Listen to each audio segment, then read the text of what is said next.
We're going back now to Sarah, who is joining us again from Swindon and carrying on her discussion about physics and biology. So, Sarah, are you there? I am indeed. Can you hear me? Wonderful. We can hear you, and I will stop sharing the slide. There we are. Hello again. Hello.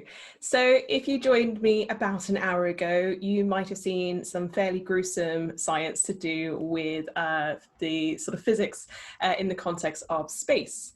So what I did, I'll bring it out again actually, just in case you missed it, but I demonstrated the effects of having a lack of air pressure in space using, now I'm getting bloody fingers, using one of these Tupperware boxes and having some little sort of tubs inside filled with shaving foam and taking the air out. As I mentioned, it is just a food container with this bit at the top, which allows me to take out the air. So you can do this fairly easily at home if you want to investigate that further. Another thing you can do with this, by the way, that I didn't mention is you can put marshmallows inside. One I really have been trying to get to work is actually trying to get water to boil at a lower temperature. I'm not quite sure if I can quite get it to do with this, but I know with the traditional bell jars that you tend to see with the similar type of experiment, you can do it with them. So there's a little bit of what you can do at home, just to say a recap what I did. And the other thing I forgot to mention is the effects of air pressure in terms of how you're able to breathe. So we actually use air pressure as a way of getting oxygen into our lungs. So what air tends to like to do is go from a high air pressure, so that means lots of air particles, to a lower air pressure, so less air particles. So think about it as, imagine if air was just lots of people running around in a room full of energy, because that's what gases are, they are full of energy. If you open the door of that room, they'll generally want to go out. And that's what you tend to see with gases going from a high air pressure to a low. And so our lungs will tend to, so if you have breathed out, will tend to have a lower air pressure than to outside of us. And so when we breathe in, we tend to sort of use air pressure. So using that high to low rule for us to be able to get air into our lungs. So that's just another thing I want to add on there. So going on to my next science demonstration and something you can do at home. It's to do with then the design of the spacesuit. So I talked a bit about the biology and the physics and what happens without a spacesuit.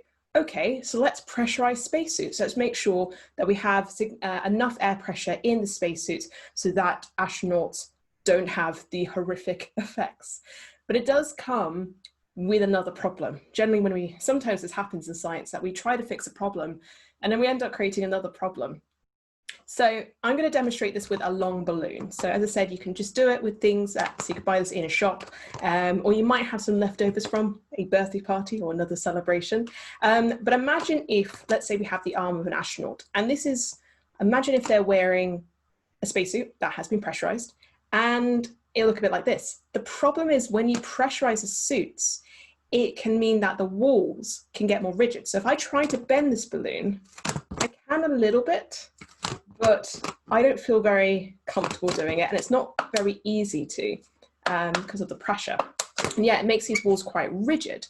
So that means if you can imagine being out doing a spacewalk and you're trying to do it like this with these arms that you can't bend, that's very inconvenient for an astronaut and can actually be not very safe either.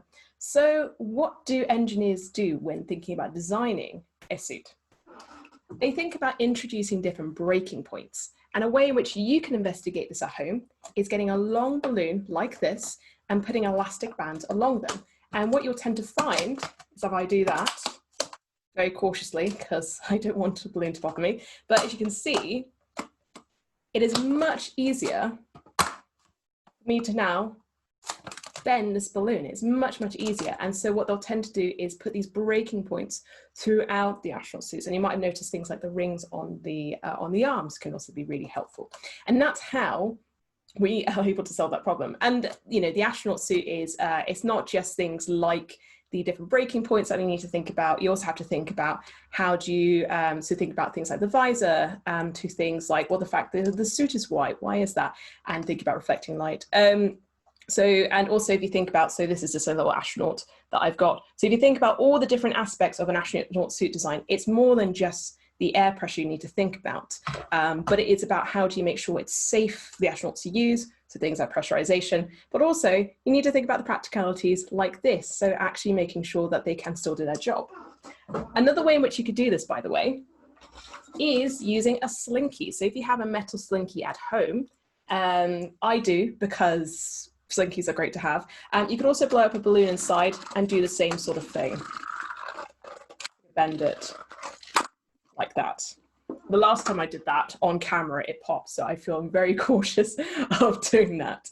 But yeah, some really, some physics that you can do at home, thinking about how it relates to our biology. The last thing I do want to mention is another astronaut, and that is someone else I have in Lego form, and that is Sally Ride. Sally Ride was the first female American astronaut to go to space.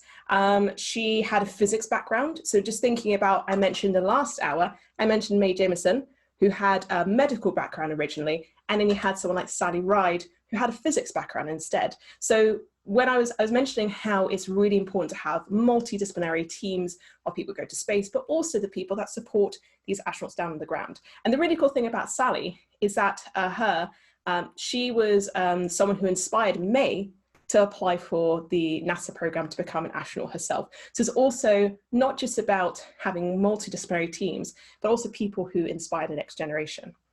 This is a really important thing I want to mention, and you might have noticed that I've talked about women today.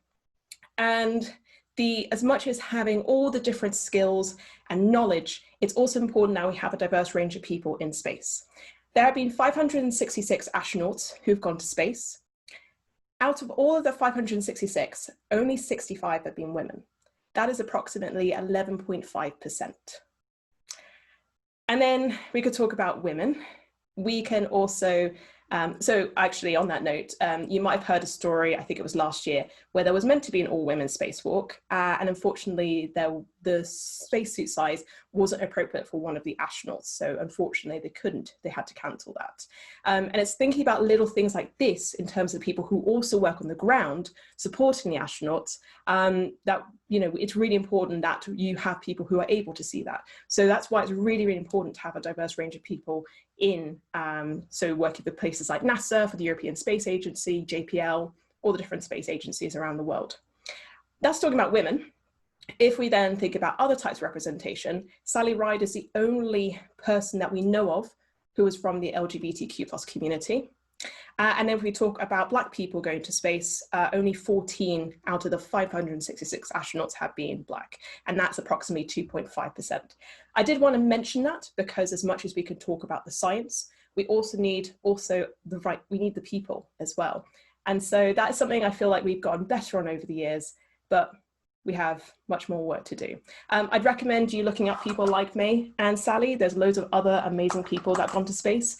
But if you are a young person who's watching this, just know that it's really important that, you know, if you don't see someone like yourself up in space, there was someone like Sally who inspired women to go to space like Mae.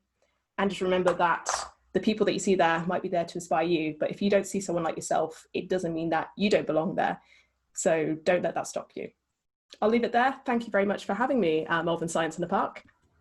Thank you very much indeed, Sarah. And yes, indeed, hopefully the event like today will encourage a more diverse workforce in science in the future. So everybody should have a go.